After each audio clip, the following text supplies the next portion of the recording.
राधे राधे, जय श्री कृष्णा। आज की कथा में आप सभी भक्तों का हार्दिक स्वागत है। भगवान श्री कृष्ण और श्रीमती राधा रानी की कृपा सदैव आप पर और आपके समस्त परिवार पर बनी रहे।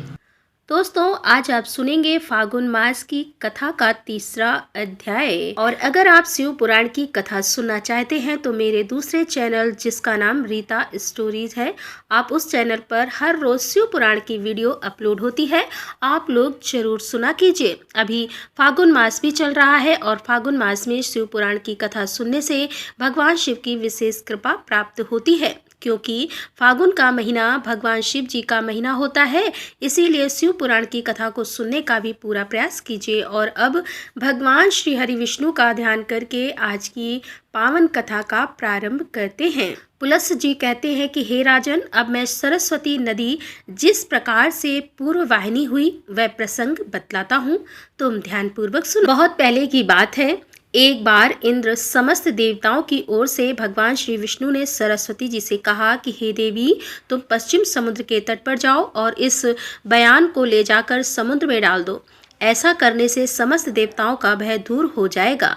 माता की भांति देवताओं को अभय दान दो। सबको उत्पन्न करने वाले भगवान श्री विष्णु की ओर से यह आदेश मिलने पर देवी सरस्वती ने कहा कि हे भगवान, मैं स्वाधीन नहीं हूँ।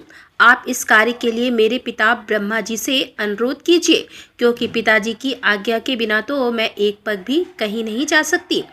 सरस्वती का यह अभिप्राय जानकर देवताओं ने ब्रह्मा जी से कहा कि हे पितामह, आपकी कुमारी कन्या सरस्वती बड़ी साध्वी है, उसमें किसी प्रकार का कोई दोष नहीं देखा गया है, अतः उसे छोड़कर दूसरा कोई नहीं है जो बड़वानल को ले जा सके। पुलस्त जी कहते हैं कि देवताओं की बात सुनकर ब्रह्मा जी ने सरस्वती को बुलाया और उसे अपनी गोद में लेकर उसका मस्तक सूंघकर फिर बड़े स्नेह के साथ कहा, बेटी, तुम मेरी ओर से इन समस्त देवताओं की रक्षा करो। देवताओं के प्रभाव से तुम्हें इस कार्य के करने पर बड़ा सम्मान प्राप्त होगा। इस बड़वानल को ले जाकर खारे पानी के समुद्र में डाल दो। पिता के वियोग के कारण बालिका के नेत्रों में आंसू छलक आए और कहा, भय ना करो। इससे वह भय छोड़कर प्रसन्न चित्त से जाने को तैयार हुई। उसकी यात्रा के समय शंख और नगार की ध्वनि तथा मंगल घोष होने लगा, जिसकी आवाज से सारा जगत गूंज उठा। सरस्वती अपनी तेज से सर्वत्र प्रकाश फैलाती हुई चली। उस समय गंगा जी उसके पीछे हो ली। तब सरस्वती ने कहा, सखी, तुम कहाँ आती हो? मैं फिर तुमसे मिलूंगी। सरस्वती के ऐसा कहने पर गंगा ने मधुर वाणी में कहा कि सुबह अब तो तुम जब पूर्व दिशा में जाओगी तभी मुझे देख सकोगी। देवताओं सहित तुम्हारा दर्शन तभी मेरे लिए सुलभ हो सकेगा। यह सुनकर सरस्वती ने कहा, सुचि, सिमतेश का परित्याग कर देना। गंगा बोली, सखी, मैं उत्तराभिमुखी होने पर और अधिक पवित्र मानी जाऊंगी और तुम पूर्वाभ्यास और दान करके उत्तराभिमुखी होने पर और अधिक पवित्र मानी जाओगी और तुम पूर्वाभ्यास और दान करेंगे। वे तीनों ऋणों से मुक्त होकर मोक्ष मार्ग का आश्रय लेंगे। इसमें कोई अन्यथा विचार करने की आवश्यकता ही नहीं है। इस पर वह सरस्वती नदी रूप में परिणित हो गई और देवताओं के देखते देखते एक पाकर के वृक्ष की जड़ से प्रकट हुई। वह वृक्ष भगवान विष्णु का ही स्वरूप है। संपूर्ण देवताओं ने उसकी वंदना की। उसकी अनेक शाखाएं सब ओर फैली हुई हैं। वह दूसरे ब्रह्मा जी की भांति शोभा पाता है। यद्यपि उस वृक्ष में एक भी फूल नहीं है, तो भी वह डालियों पर बैठे हुए सुख आदि पक्षियों के कारण फूलों से लतासा जान पड़ता है। सरस्वती ने उस पाकर के समीप स्थित होकर देवादिदेव विष्णु से कहा कि हे भगवान, मुझे बड़वाग से निसमर्पित कीजिए, मैं आपकी आज्ञा का पालन करूंगी।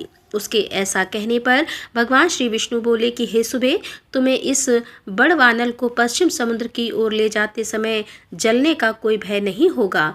पुलस्त जी कहते हैं कि तब भगवान श्री विष्णु ने बड़वानल को सोने के घड़े में रखकर सरस्वती को सौंप दिया। उसने उस घड़े को अपने उदर में रखकर पश्चिम की ओर प्रस्थान किया। अदृश्य गति से चलती हुई वह महानदी पुष्कर में पहुंची और ब्रह्मा जी ने जिन जिन कुंडों में हवन किया था उन सबको जल से आप्लावित करके प्रकट हुई। इस प्रकार पुष्कर क्षेत्र में परम पवित्र सरस्वती नदी का प्रादुर्भाव हुआ।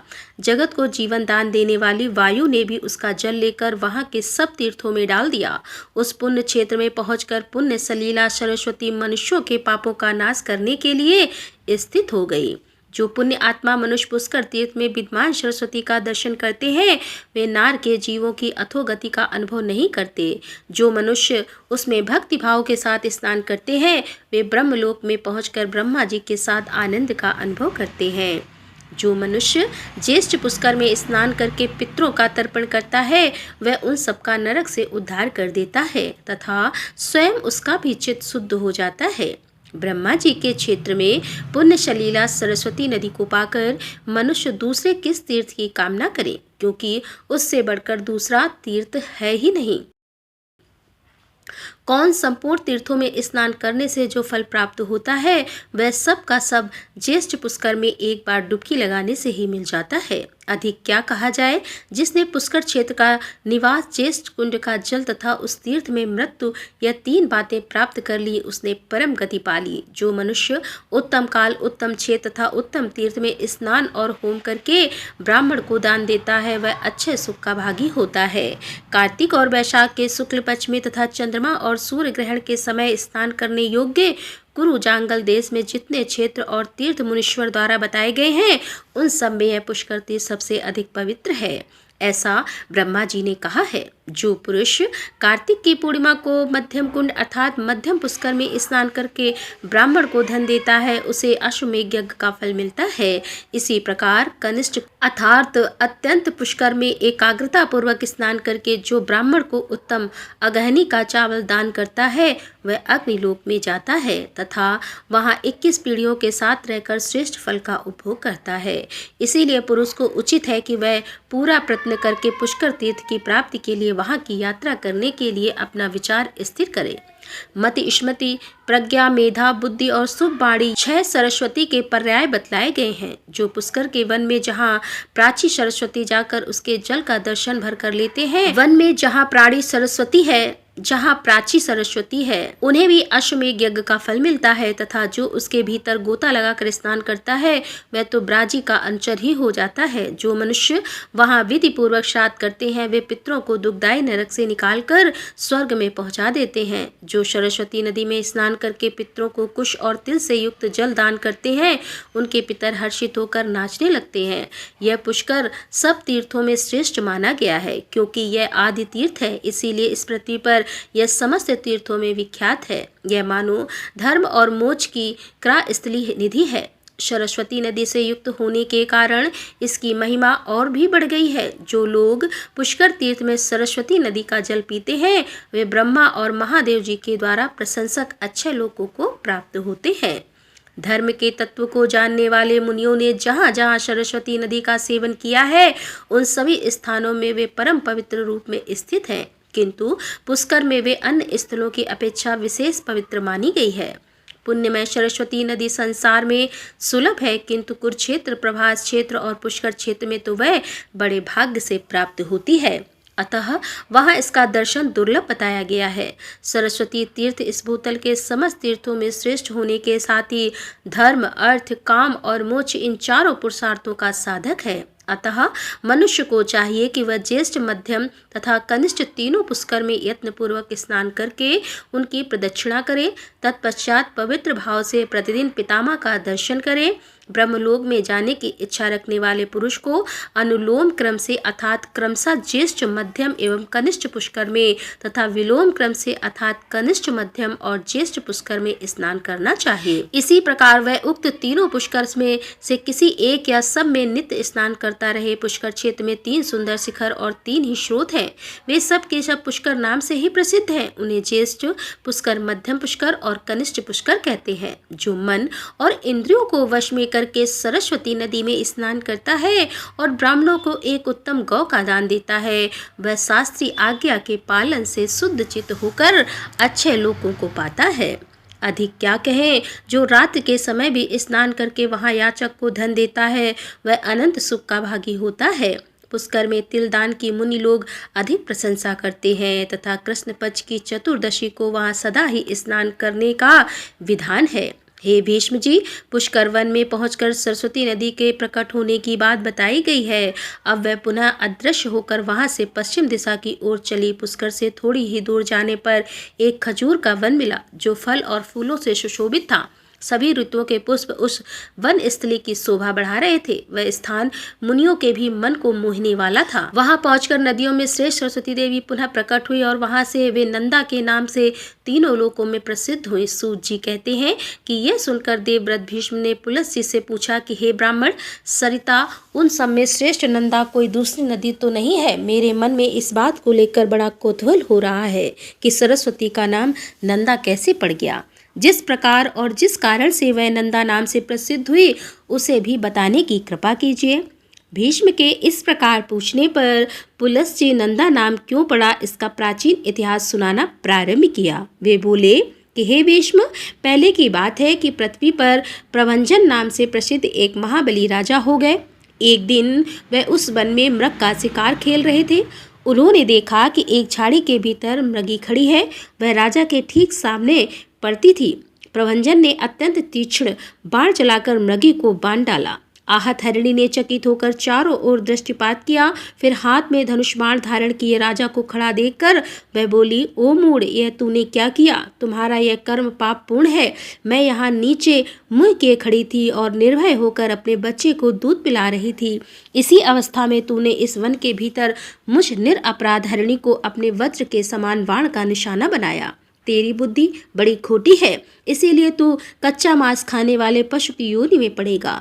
इस कंटकार किरण वन में तू व्याग्र हो जा। अब तो मृगी का यह साप सुनकर सामने खड़े हुए राजा की सारी इंद्रियां व्याकुल हो उठी। वे हाथ जोड़कर बोले कि कल्याणी, मैं नहीं जानता था कि तू बच्चे को दूध पिला रही है और अनजाने में ही मैंने तेरा वध कर दिया। अतः मुझ पर प्रसन्न हो। मैं व्याघ्रियों को त्याग कर पुनः मनुष्य का शरीर कब प्राप्त करूंगा? अपने इस श्राप के उद्धार की अवधि तो बता दो। तब राजा के ऐसा कहने पर मृगी बोली कि हे राजन, आज से 100 वर्ष बीतने पर यहाँ नंदा नाम की एक गौ आएगी। उसके साथ तुम्हारा वार्तालाप होने पर इस शाप का अंत हो जाएगा।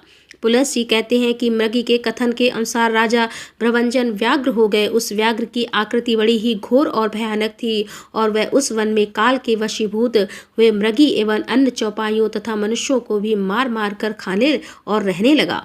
वह अपनी निंदा करते हुए कहता था, हाय, अब मैं पुनः कब मनुष्य शरीर धारण करूंगा?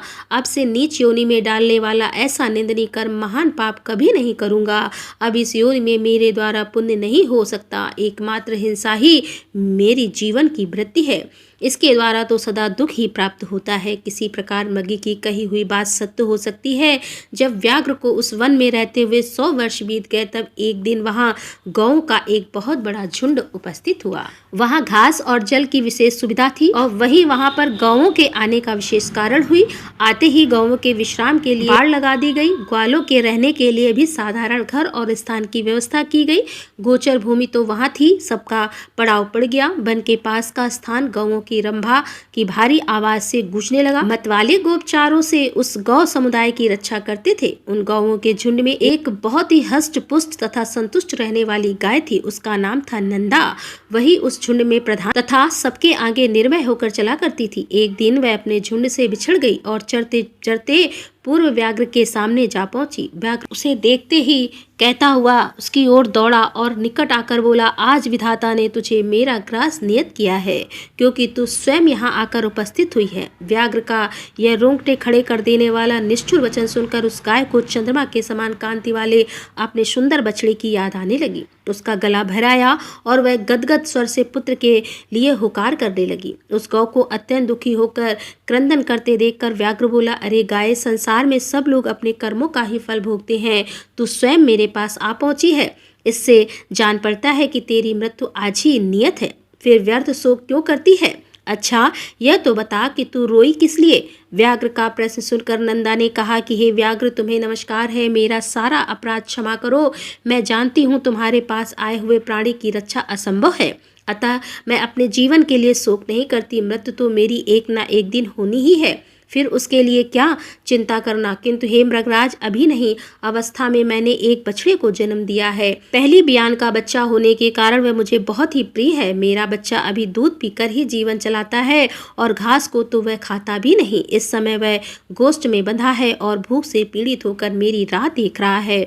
उसी के लिए मुझे बारंबार शोक हो रहा है। मेरे ना रहने पर वह बच्चा कैसे जीवन धारण करेगा। मैं पुत्र स्नेह के वशीभूत हो रही हूँ और उसे दूध पिलाना चाहती हूँ। मुझे थोड़ी देर के लिए जाने दो। बछड़े को पिलाकर प्यार से उसका मस्तक चूमूंगी और उसे हिताहित की जानकारी के लिए कुछ उपदेश करूंगी। फिर अपनी सखियों की देख रेख में उसे सौंप कर तुम्हारे पास लौट आऊंगी। उसके बाद तुम इच्छा अनुसार मुझे खा जाना।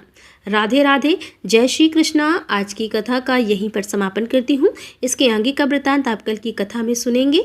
उम्मीद करती हूँ कि कल भी कथा आप जरूर सुनेंगे और आज की कथा भी आपको जरूर पसंद आई होगी। तो अगर वीडियो अच्छी लगी हो तो वीडियो को लाइक करने के साथ ही अगर संभव हो तो वीडियो को शेयर जरूर कीजिए और कमेंट बॉक्स में राधे राधे जरूर लिखिए।